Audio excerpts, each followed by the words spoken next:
Uau! Fala pessoal, eu sou o Lula e você está no canal Foco no Fato. E qual que é o foco de hoje, pessoal? Capítulo 7 da nossa série Economia Sem Mentiras. E no capítulo 7 de hoje iremos falar um pouquinho sobre inflação e juros.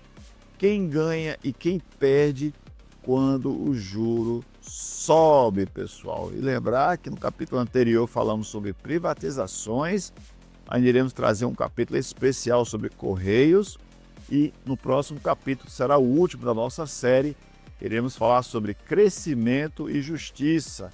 O verdadeiro crescimento é o que chega no prato ou ao prato do povo, não é verdade? Da sociedade de uma forma geral. Então hoje iremos falar sobre isso, juros e inflação. É bom acompanhar isso, é bom se informar. Antes de falar besteira, pequenos adoradores do Bolsonaro. Então vem comigo e vamos embora para o capítulo 7. Primeiro ponto, eu quero trazer aqui para a gente exatamente o que é, primeiro, quem é que controla os juros, pequeno gafanhoto. Muitos adoradores do Bolsonaro têm culpado o presidente Lula pelos juros altos no Brasil. O que eles escondem de você é que o Lula ele não pode baixar ou aumentar os juros, porque isso agora é atribuição do Banco Central do Brasil. Você pode ler aqui do lado a definição sobre a autonomia formal do Banco Central. O que significa, pessoal? Vou ler aqui bem rápido para você ter uma ideia. A autonomia formal do Banco Central do Brasil começou com a sanção da Lei Complementar número 179/2021, que entrou em vigor em fevereiro de 2021. A principal novidade foi a criação de mandatos fixos de 4 anos para o presidente e os diretores do banco, desvinculando-os do mandato do presidente da República. Ou seja, nenhum presidente da República, enquanto essa lei estiver em vigor, nenhum presidente da República vai poder dizer assim: ei, Banco Central, baixa os juros, porque não tem nenhum tipo de gerência. Marco legal, a autonomia foi estabelecida pela lei em fevereiro de 2021. Objetivo, a medida buscou proteger a instituição Banco Central de interferências políticas, garantir que suas decisões técnicas sejam focadas em estabilidade de preços, eficiência do sistema financeiro e pleno emprego, sem objetivos eleitorais. A princípio, é bonito ler isso aqui. É uma coisa bonita, chega a ser até romântica, não é? Você acaba até se apaixonando por isso aqui. Mas vou falar depois o resultado disso. Funcionamento. A lei definiu mandatos de 4 anos para o presidente e diretores, cujos mandatos não são coincidentes com os do presidente da República. Ou seja, trocou o presidente do Banco Central. Não é assim. Eles ficam um tempo diferente. A nomeação, a indicação dos nomes continuam sendo feitas pelo presidente da República, mas precisa da aprovação do Senado. Por que eu trouxe isso aqui, pessoal? Porque, como eu falei para vocês, muita gente culpa o governo Lula por juros altos. Ora, Lula tem trabalhado há muito tempo para tentar baixar os juros, mas não consegue, nunca conseguiu desde que foi reeleito pelo terceiro mandato, porque não depende dele. E aí, muita gente, muitos consumidores criticando o Lula. Eu vou trazer aqui uma fala dele e depois dessa fala dele, do Lula, a gente traz aqui a gente vai trazer um comentário, tá, pessoal? Então, olha só, vamos ver o que o Lula vai falar e eu explico para vocês. Vamos lá. Eu não quero um país, que seja um país com a maioria pobre. Eu quero um país que a maioria seja de classe média. Eu quero que o povo trabalhador ganhe o suficiente para comprar aquilo que ele produz, para comer aquilo que ele quer, para vestir aquilo que ele gosta. Ninguém gosta de ficar vivendo de Bolsa Família. As pessoas querem viver do seu trabalho. As pessoas querem sustentar a sua família com o suor e o sangue do seu trabalho. E é isso que eu quero construir nesse país. É por isso que eu fiz uma reunião com os varejistas ontem e teve muita crítica à taxa de juros, porque não tem explicação nesse país uma taxa de juros a 3,75 com a inflação a 4,5%.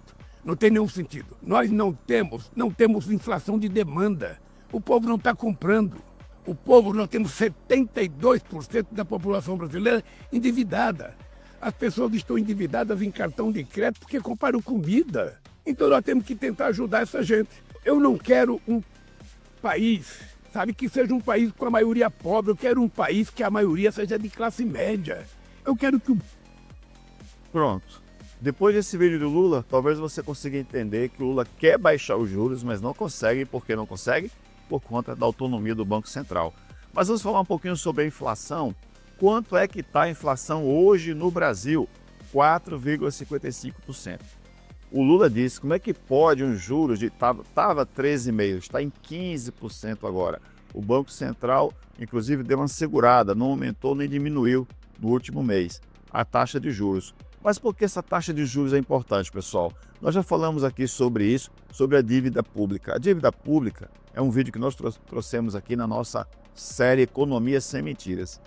Toda vez que o juros sobe, a dívida pública aumenta, porque os rentistas ou os credores vão ganhar mais juros e a cada 1% de juros aumentado, aumenta em muitos bilhões a dívida pública do Brasil e de qualquer país do mundo. Então, é mais do que necessário baixar os juros. Porém, veja como são as coisas. De fato, a inflação continua controlada. Não viramos uma Venezuela. O emprego, eu vou trazer daqui a pouco para a gente a questão do emprego, crescendo a contratação no Brasil.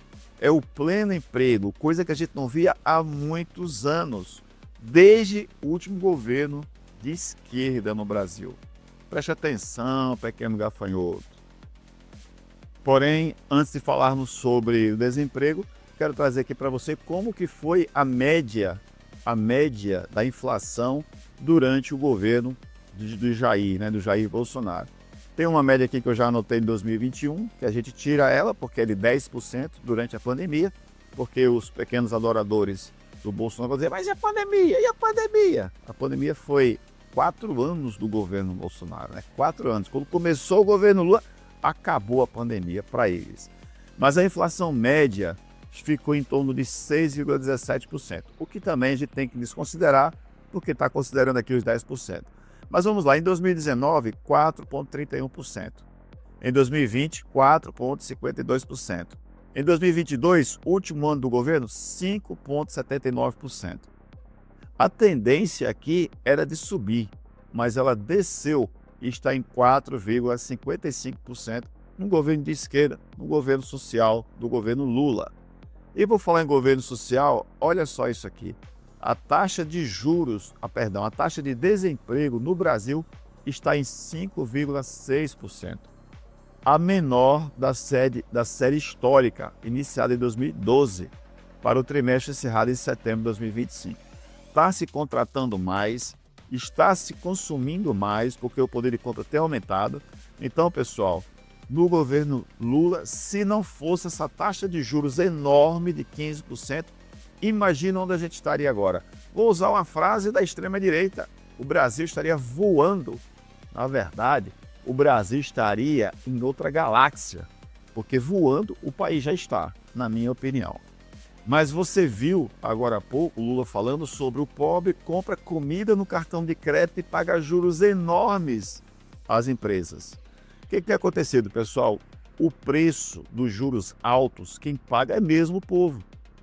Por quê? Com juros altos, você faz uma compra no seu cartão, você vai fazer um financiamento de um imóvel, de um carro, de uma moto, de um computador, de uma roupa, de um celular, de um relógio, de uma bolsa para as mulheres. Você vai comprar algo no crédito, aquele algo fica mais caro, o que teoricamente aumenta a inflação. É ou não é? Então o que acontece é o seguinte, a inflação até pode cair no papel, mas o desemprego sobe, a renda cai e o Brasil para. Isso seguindo juros altos. Quanto maior for os juros, maior a dificuldade para segurar a inflação. Eles matam a economia para salvar os lucros de quem nunca passou necessidade. As grandes empresas focando em lucro pelo lucro. Tá nem aí se alguém está tirando a própria vida por causa das dívidas. Quantos e quantas pessoas não perderam sua vida por causa de dívidas impagáveis. E essas dívidas impagáveis, muito relacionado aos juros abusivos, absurdos e criminosos praticados pelas instituições com respaldo do Banco Central do Brasil, com taxas de juros a 15%. Interessante também é que muitas pessoas se culpam porque estou vivendo acima do meu orçamento. Enquanto isso, o governo paga trilhões aos rentistas, né? As pessoas que vivem de renda. Então, veja se isso é justo. O governo Lula tem trabalhado, e isso é ser honesto. Lula tem feito todos os esforços para baixar os juros, mas não depende dele, assim como não dependia mais do outro, do ex-desgoverno, porque ele tirou a autonomia do presidente da República. Ele disse: eu não quero que o presidente da República se envolva com juros. Taxa de juros é com o Banco do Brasil. Se você concorda com isso, com o Banco Central do Brasil, melhor dizendo. Se você concorda com isso, deixa seu comentário aqui. Se você discorda, também deixa seu comentário aqui, ok? Eu não gosto nem de falar ok, porque lembra o desgoverno anterior. Pessoal, se você acredita que o Brasil precisa de crescimento com justiça, e eu falo justiça social, deixa seu like aqui. Vamos combater a desinformação. Vamos combater essa extrema-direita que tem trazido fake news diariamente para o Brasil. Trazido que Lula é o culpado pelas altas taxas de juros, quando na verdade o culpado hoje se chama Bolsonaro, porque tirou a autonomia do presidente da República de, vamos dizer, influenciar as taxas de juros. Hoje não depende mais do presidente da República. Se você é contra a extrema-direita, se você é contra essas taxas de juros altíssimas, se você é contra a exploração do trabalho do povo, deixa seu like. Deixa também o seu comentário aqui e compartilhe este vídeo. Taxa de juros altas atrapalha o governo. Atrapalha especialmente um governo de esquerda, que é um governo social-democrata, que é o caso nesse momento. Pessoal, ficando por aqui, desejando a você que tenha um ótimo dia ou ótima noite, que você possa ter paz para resolver as suas questões. Paz emocional é o que a gente precisa para poder entender o que está acontecendo. Grande abraço, até o próximo vídeo. E no próximo vídeo será o último capítulo da série, a série Economia Sem Mentiras. E no último capítulo iremos falar sobre crescimento e justiça. Exatamente o que a gente falou agora. O verdadeiro crescimento é o que chega no prato do trabalhador e da família deste mesmo trabalhador. Um grande abraço para você. A gente se vê no próximo capítulo. Tchau, pessoal. Grande abraço. Eu sou o Lula, hein? E você está no canal Foco no Fato. Valeu. Tchau, tchau. Até mais.